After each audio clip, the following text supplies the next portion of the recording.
Yes. Welcome back to another edition of Go Long Live. I am Barry Long, the second, not the first, not the third. I am the second.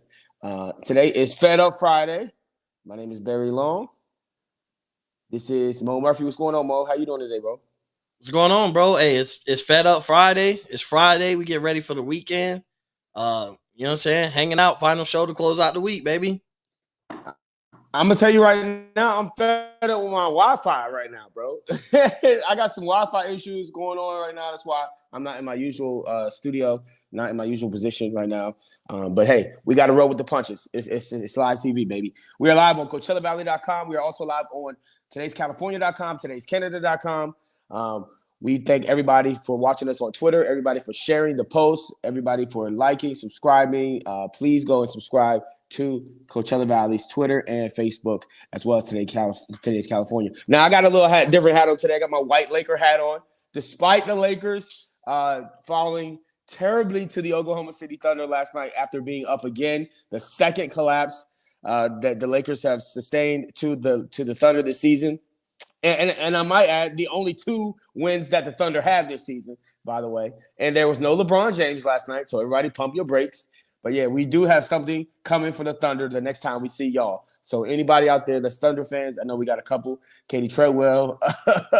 There's only a couple Thunder fans out here, but we got something coming for y'all. And also, real quick, I want to shout out to my mama. She told me to shout her out, and you know I love my mama. Never shout her out. So, but yeah, man. So last night we saw a game, and I was excited to watch, this game between that offensive line from the Colts, and then I wanted to see what this defensive line could do for the Jets. And last night really wasn't even a competition. What we saw was the Colts defeated the Mike White-less New York Jets. Mike White was able to go for one series, and he actually threw a touchdown pass.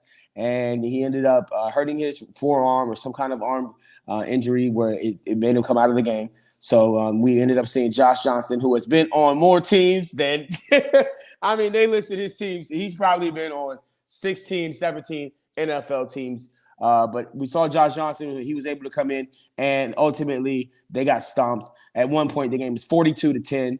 And then, in garbage time, Josh Johnson was able to come down and engineer 3 touchdown scoring drives. The game ended up being 30-45. The Colts defeated the New York Jets. And what I took away from that game was just straight up, that offensive line was beast last night. I mean, they were just moving. I could have ran through some of those holes that were opened up by that offensive line.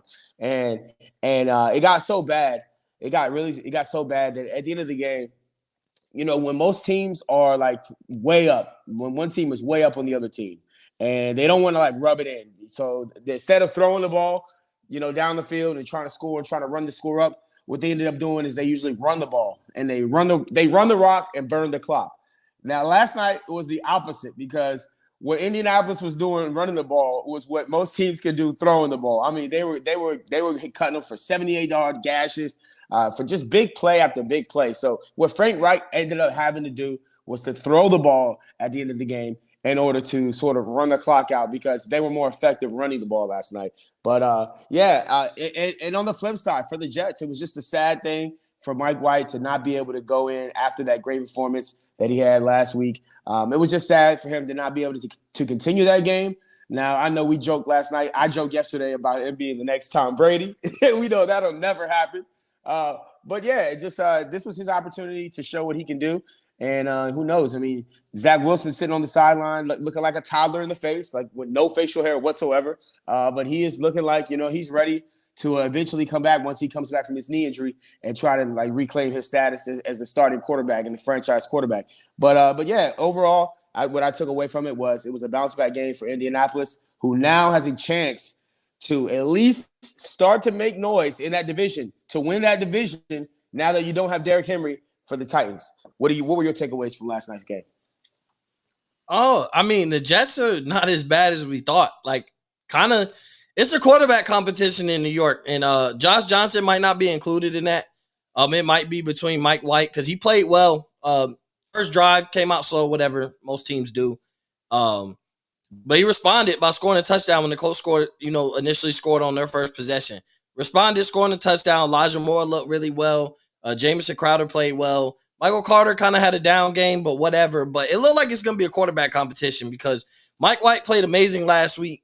Was on the verge of possibly playing amazing. I don't think he was the difference in winning or losing, but I think we would have seen another solid performance from him just off of what we saw from Josh Johnson. This man, Josh Johnson, came in, threw over 300 yards and threw 3 touchdowns. Like, he played absolutely amazing, ended up throwing a pick at the end of the game. A lot of people actually paying attention to the end of that game because if the Jets scored, they would have backdoor covered, which would have pissed a lot of people off at the end of the game had they a backdoor 2.5-point spread. But Josh, it's just crazy. It's crazy that Josh Johnson and Mike White both look amazing. And Zach Wilson is like he's thrown 4 touchdowns all year.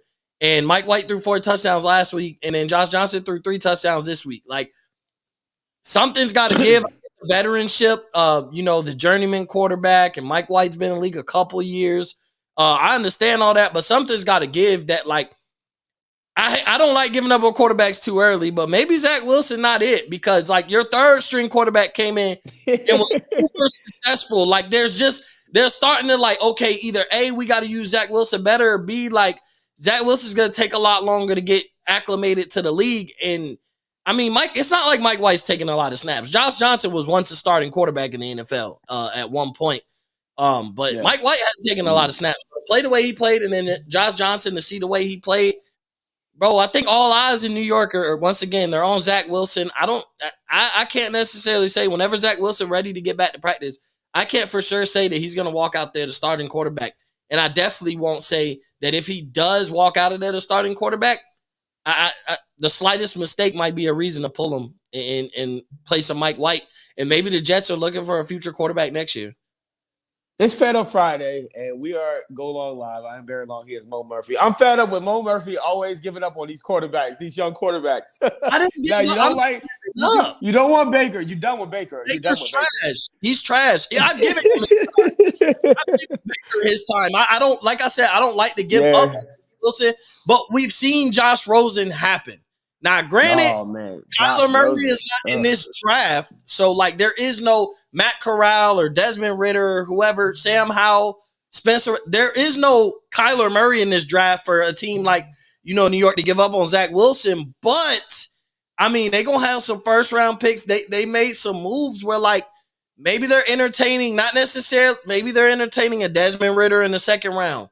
If he falls to the second round, which is very possible. So you put some pressure on Zach Wilson and you still get a guy you can see have an NFL career, but you have him with like, okay, Ritter's going to be the backup, the immediate backup, but we're going into spring or we're going to go into summer and we're going to go into training camp with a quarterback competition. We're going to go into preseason with a quarterback competition. We're going to put the pressure under Zach Wilson to really take this offseason serious and improve.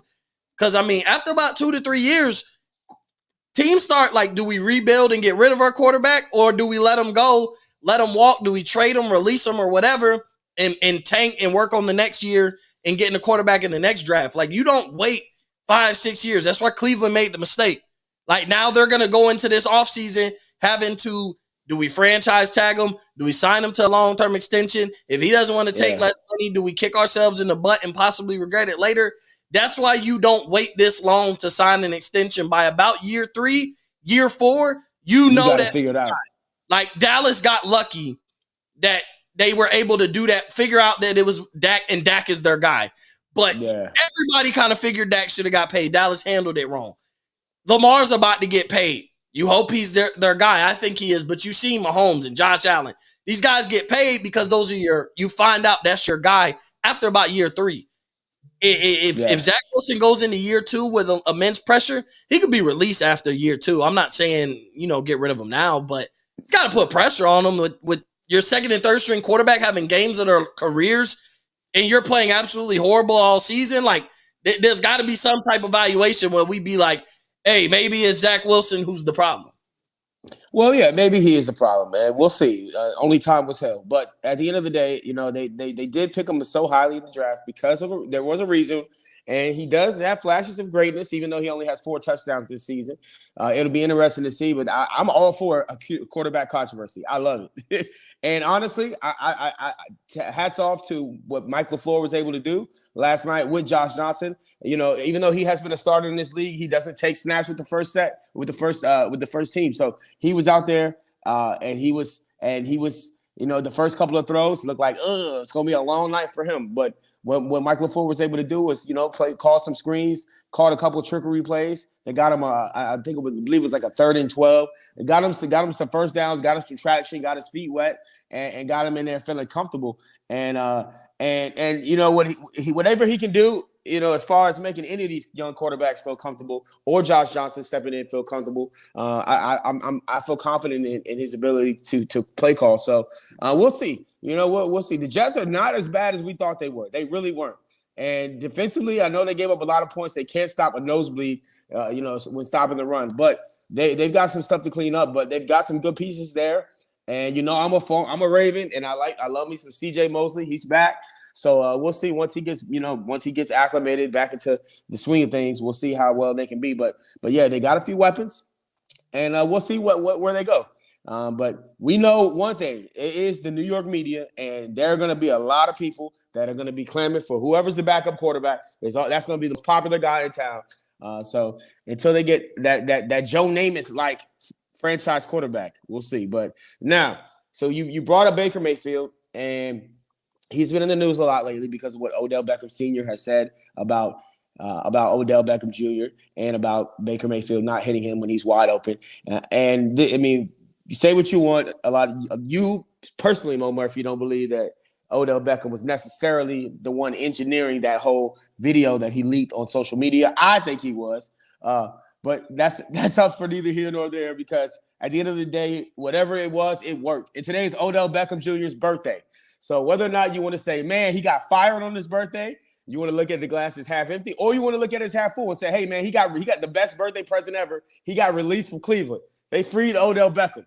However you choose to look at it, he has been released from the Cleveland Browns organization, or they're finalizing all the numbers in order to release him. He will be waived, and he will not be able to be claimed until Monday, I believe. Okay, so some teams are going to have some time to evaluate. I don't think it's going to take it. Most teams are going to put in a claim. I mean, I don't see this guy going unclaimed for whatever the amount of money is. But there are some teams that look like they're primed to get an Odell Beckham Jr. A lot of people are throwing out their own theories. I'm just going to throw mine out. When I first saw it happening this morning, I said, man, he's going to LA.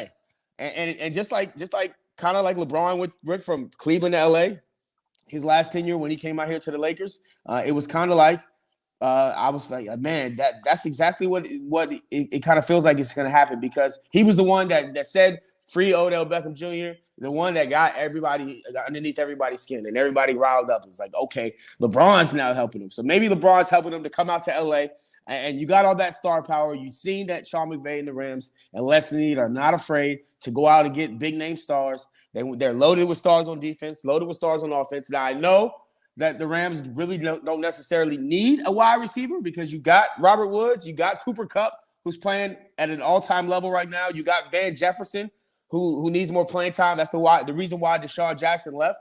But Odell Beckham, I mean, he has 0 touchdowns this season. He doesn't have a touchdown in over a year. He's not that needy right now. Maybe he wants to come in and win a ring. And maybe some of those sideline tirades that he had were not just because he wasn't getting the ball. Maybe it's because the team was losing. And I, for one, think that he's a guy that cares just as much about winning as he does about getting the ball. So I could see him going to LA. I could see him going to Las Vegas. I could see him going to a team like the Chiefs, because one thing we know, he wants to get the ball. Patrick Mahomes will get him the ball. And you got Tyreek Hill on one side. You got to double team him. You got Travis Kelce, who's not playing his best football right now. He's fumbling. He's dropping passes. But he's still a threat. And then you got Odell Beckham, who will be single covered. And Pat Mahomes damn sure will be able to get him the ball. and McCole Hardman and some of those other guys, Pringle, they haven't really stepped up. So maybe he ends up landing on a place like the Chiefs. But if I were to pick right now, if I were to guess and say who I hope and who I think that he'll be on the most, I'll pick the Rams. What do you say, Mo Murphy? He's not going to the Rams, bro. Stop it. Like, it's not happening. First off, I'm with you. I don't think he makes it to none of those teams. I'm fed up. Yeah, I'm fed up with the Rams getting everybody. But I don't think he makes it.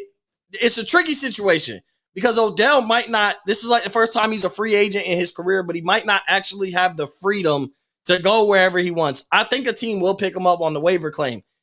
Does he want to play for that team will be the question. Like, the Detroit Lions could snag Odell. Do Odell want to play for Detroit? No. So could he? No. Like, we would imagine no. So could he sit there and be like, you know what? No, bro. Like, I won't play for the rest of the year. I'll retire before I play for a bad team. So that's where it gets a little tricky. But if let's say for some reason he's going to have the freedom to pick where he wants to go. He's going to have the freedom to say, I want to go here. And you say he cares about winning just as much as he cares about getting the ball. Odell, take your butt to Green Bay. Go play with Green Bay. Go play with Devontae Adams. Don't make this year about weather and enjoyment because one team down there in South Beach is absolutely horrible. So you can enjoy the South Beach weather all you want, but you're going to also enjoy losing with a quarterback who ain't an upgrade over Baker. So don't go to Miami. If you go to LA, go to the Chargers just because, like, the Rams shouldn't want them only because they don't need them and they got a lot of chemistry things. They're fine how they are. They don't need Odell. We don't know if he'll be a distraction or not. Green Bay. Take your butt over there where you got go get COVID on one side. First off, probably vaccinated, we would assume. Go over there and get the ball from Aaron Rodgers. You got Devontae Adams and Odell on one side. You will move Valdez-Scantling or you keep Valdez-Scantling on the outside and you put Odell to where his bread and butter is in the slot. Put Odell in the slot. He's going to be able to do being guarded by your nickel corner, by your outside linebacker. But Devontae Adams now not being able to be double teamed, put a safety over the top. Odell going to make you regret. And you could win. The Packers are a Super Bowl contender right now. We think they could compete for a championship. If they were one of the teams to represent NFC, nobody would be surprised. Add Odell Beckham to that, and that increases their chances. Jair Alexander about to come back off of IR. Preston Smith about to come back off of injury. Odell needs Green Bay, and Green Bay should do right by Aaron Rodgers, even if this is his last year, by at least one goodbye request on bringing Odell in. At least if this going to be the last dance, bring in Dennis Rodman for the last dance to go win the championship. Yeah. Bring in Dennis. I like that. I really do like that. This is Go Long Live. We are I am Barry Long II. That is Mo Murphy. Sage Alvarez is joining us. Now, Sage, how you doing today, man? I'm blessed, bro. It's game day today. Got the Frank Garcia tournament next couple of days. It's a very exciting time right now. Got a couple of tough matchups. Getting just staying focused. And I agree that Odell should go to the Packers. Like that'd be special. And I completely agree with that. That's why I'm just like, hey, I gotta say less because honestly, I just agree with that completely, and I'm not gonna disagree with that at all. You're on point. Match made in heaven. I agree, and I'm thinking that Odell he's like in a similar situation like Antonio Brown. He's gonna go to wherever Aaron Rodgers is next year. He's gonna go whoever wants him, and so there's I think Vegas won him. I think Green Bay won him. Well, we don't know if Green Bay won him. We would assume that they should want him. We put it like that. Aaron Rodgers has been out. Aaron Rodgers has kind of been out of the situation. So we said he's complaining about needing some weapons. So I would assume match made in heaven. Odell needs Rodgers. Rodgers would love to have Odell. I mean, most championship teams got two really good, if not great, all-star, all-star caliber receivers in my NBA terms, but Pro Bowl like receivers. Look at the Bucks. Look at the Cowboys. Look at the Rams. Like look at the greatest show on turf. Yeah, Isaac Bruce and Torrey Holt.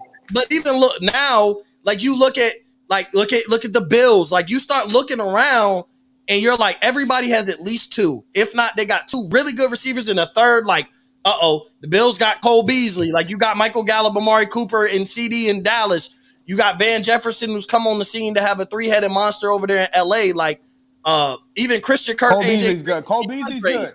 Cole Beasley is good, but that's what I'm saying. But DeAndre, Christian Kirk, and AJ Green over there, and add Zach Ertz at tight end.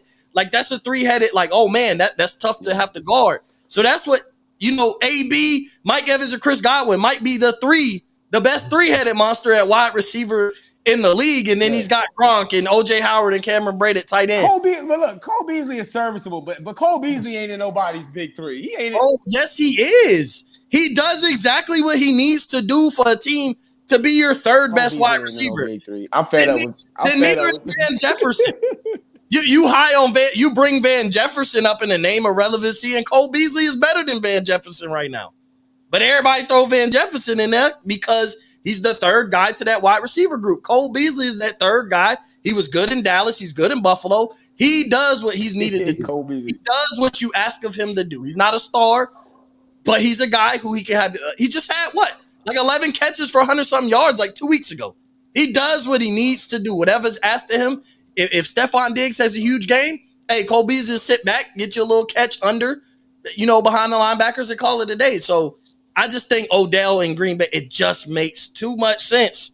Like it just makes Vegas too. Vegas makes a lot of sense, but that's what I'm saying. I want him to go. Vegas makes a lot of sense too. I'm gonna be honest, but I think I don't know. I don't necessarily. I kind of hate Green Bay. Though here's the other thing: it's that. Well, I don't know if he'd be able to learn the system that quick in the Vegas system is very complicated. So for him to be able to learn on the fly and get that timing right with Derek Carr, he's Odell though. He'd be fine. He would be fine. They make it simple for him for sure. Derek Carr gonna get him the ball. Like he gonna make sure if Odell come to Vegas, like listen, they gonna meet. Derek Carr would give him the ball. Derek Carr gonna pick him up off the plane and be like, look, hey, we got a complicated system, but I'm gonna tell you like this. You know what's not complicated? Derek Carr to OBJ for a touchdown. That don't sound complicated to me. So let's go. Let's hit the field. Get this.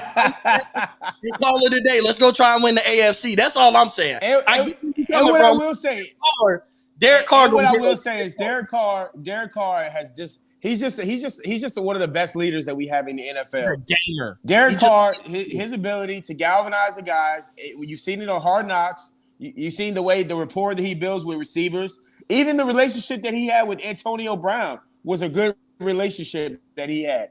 And they're gonna look into those light blue eyes, and he's gonna look them deep in their eyes. He's gonna tell them that he cares about them. He's gonna tell them he's gonna give them the ball. He's gonna make everybody in that huddle happy, and he's just gonna be a great leader. You see what he's doing for Henry Ruggs right now. If the defense was even decent last year, Henry Ruggs' only friend that he got left. Henry Ruggs got released by the Raiders and apprehended by the police.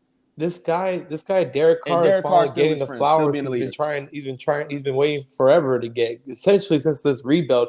He could have, I think, if Derek Carr had left the Raiders and gone to a team that actually had a decent defense, he would have already been, and people would have already been talking to him like this. And that's where it comes down to, you gotta have the roster.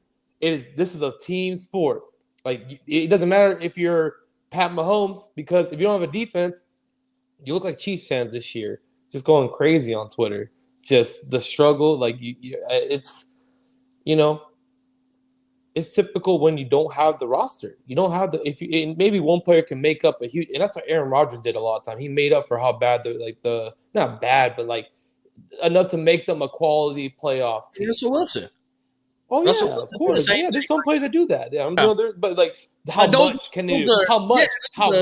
Here, because Russell Wilson is the same. You saw how much Seattle needed once you put Geno Smith in instead of Russell Wilson. Because they were what? They went 12-4, 11-5 last year. Like, they were a top team last year. They were coming in.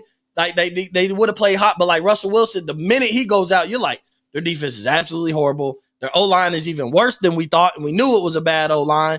But it's all because guys like Russell Wilson and Aaron Rodgers. Derek Carr isn't Russell Wilson or Aaron Rodgers, but Derek Carr is top 10 to 12 quarterback. Like I'm a top 10 to 12. This year he's playing like a top 5 to 7 quarterback. I'm gonna give him his flowers. But overall, you take just the first 8 weeks out, he's a top 10 to 12 guy, and you put some weapons around him. Darren Waller, you get Odell Beckham in there. Like things will change. You got Josh Jacobs and Kenyon Drake at the running back position. Like Derek Carr all I know is Carr will get Odell the ball. That's what I do know. It might be a complicated system. Odell might not know a single play throughout the rest of the season. What I do know is we will see Odell in the end. If he go to Vegas, he will have 4 touchdowns. He will have at least 4 touchdowns by the end of the season. He has 0 right now, so he's going to be making up. But he will have at least 4 touchdowns and probably 500-600 yards. If I'm Odell, Las Vegas is the best option for him, and that's just in terms of not in terms of just winning, but in terms of him getting the ball and being satisfied with the touches he gets. Because I think that's a big thing. He wants to not just win a title; he wants to be a big reason that wins the title. He doesn't just want to be like he'd be like him going to, like just let's say like the Rams at this point goes to the Rams. It's like okay, now they're even more stacked. But like, how much is he gonna get the ball? You know? But I think he'll get just as many targets. Yeah, I mean, and we can look about how much he's gonna get the ball. I think he cares about winning though, just as much as he cares about getting the ball. I think if he goes to a viable contender, I think that he'll be happy, and I think that anywhere is better than Cleveland for him right now at this point. Yeah, I was. Yeah, and that's the truth. We all go on live. I ain't very long.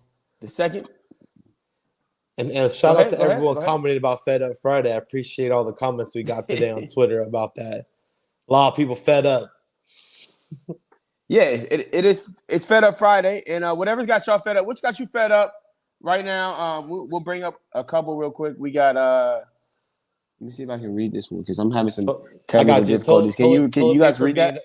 Toilet paper being hung under rather than over. The paper should come from the top. That's how the patent shows it, and that is science showing that having it come from under increases the possibility of bacteria spreading. I will not tolerate this type of behavior.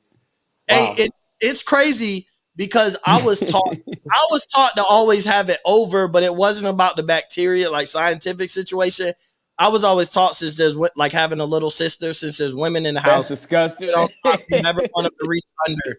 That's all but it was based on like since there's when you live in a house with women, you want to have it over the top, not under. You don't want them reaching under. I don't really fully remember, but my dad always told me over the top. How about this one? Can you read this one too? Yeah, Olivia. Oh, you got one for us? Olivia Rodrigo songs on the radio. That ex-boyfriend she sings about in every effing song.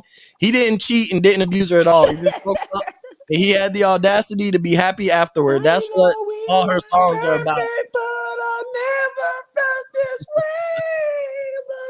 Oh, Olivia Rodrigo goes hard. I love. Barry, we could have went without you. We could have you singing.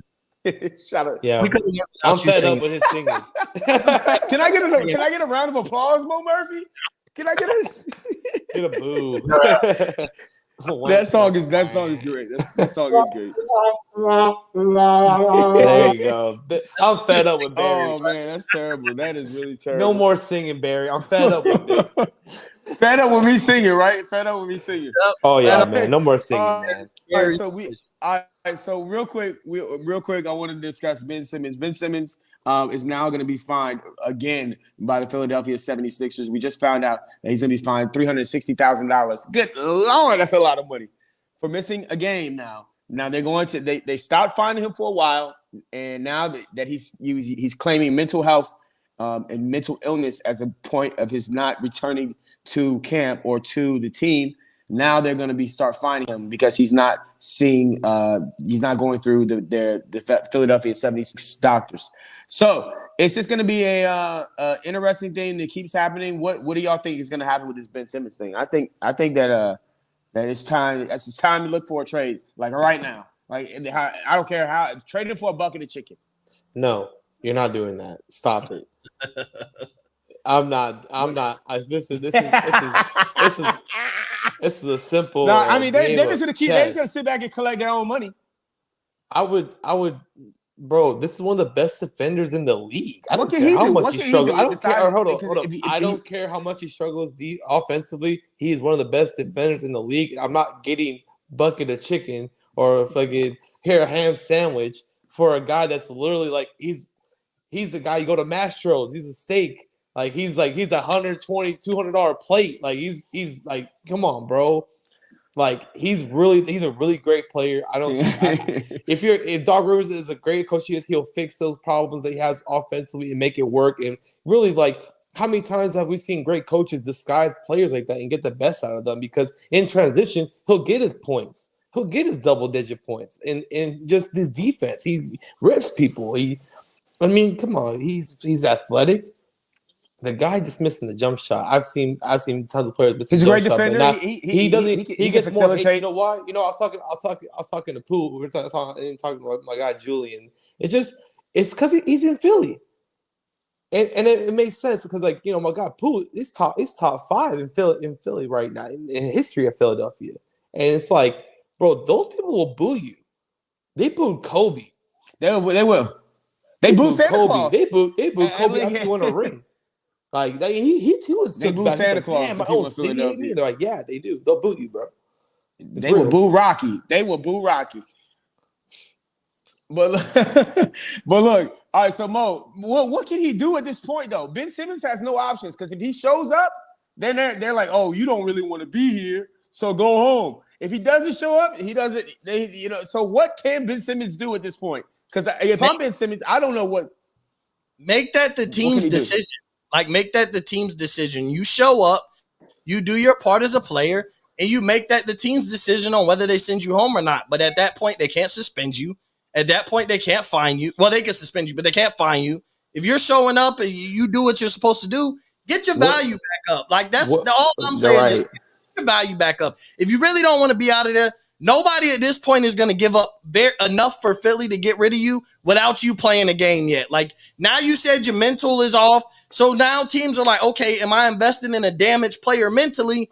Boom, your price went down for me as far as how I value you because I got it. You got to get back right before you're ready to get on the court. Whether it's BS or not, once you make that claim, now other teams are like, man, maybe he's a little damaged mentally. When does he get back from that? That's a delicate situation to always be in when mental health is involved. So you got to get out there. You got to show everybody you're healthy. You got to show everybody you're committed, at least to the game of basketball, whether it's with Philly or not. Show everybody you committed to the game of basketball.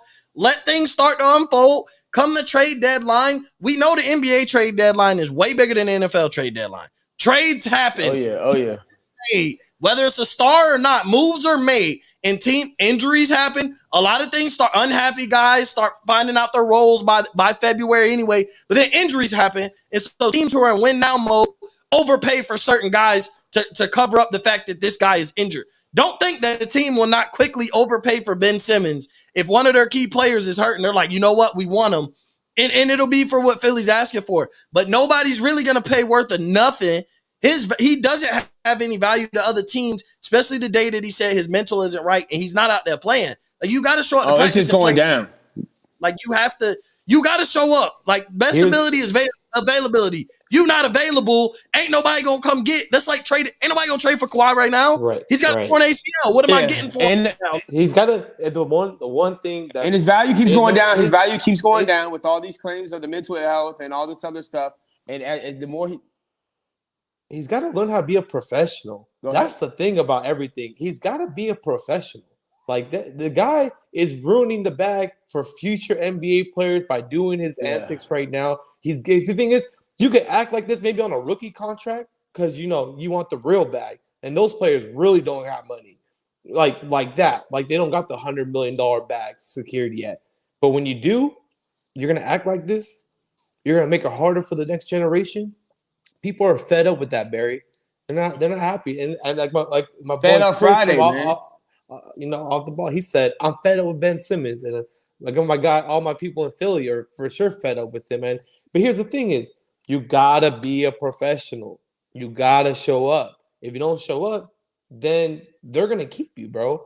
And I think that they're willing to wait this out because they're not gonna get peanuts for this. They would rather lose the season than give up peanuts for this. Because get this, where do you make up that value? In draft picks? You think like they're mid to like late round first, like because they're probably gonna be like early second round exit at this point, even without Ben. They're still right there. They're just not gonna have enough. So at the end of the day, you got to keep the only chess piece you have, and you have to get as much as that chess piece as you can in return. If it's peanuts or it's just a little pawn, you gotta say no, and you gotta take the hit. Like Deshaun Watson, like that. It looked like that thing was gonna get deal, and then they just. They wanted too much. That's what it came down to. And it'll be interesting to see what Ben Simmons says. His value keeps decreasing with every story that comes out, and it seems like he's making it harder and harder for them to trade him.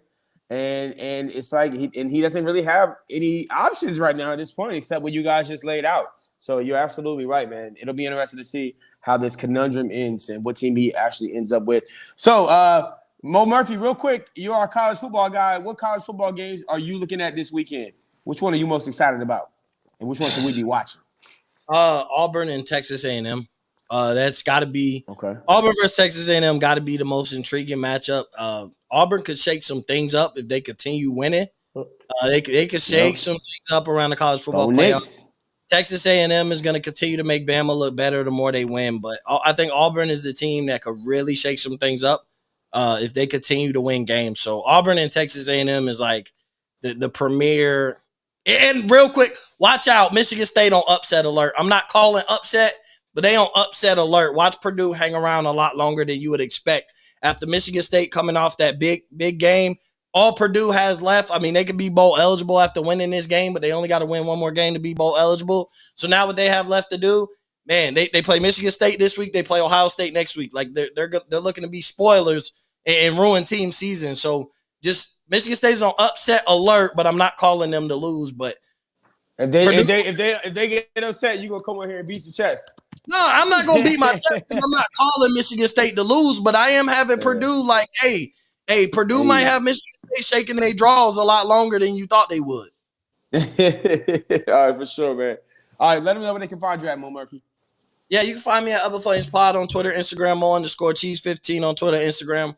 Once again, it's Friday, so when you wake up Monday, 11 a.m. Eastern, make sure you tune in to Dash Radio. Starting with me, Up in Flames Pod, we'll have Off the Ball Network Mondays.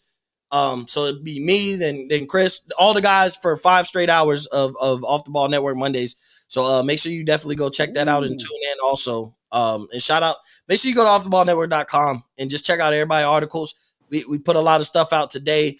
A lot of dope podcasts and content coming on a daily basis. So, yeah, make sure you go check that out, too.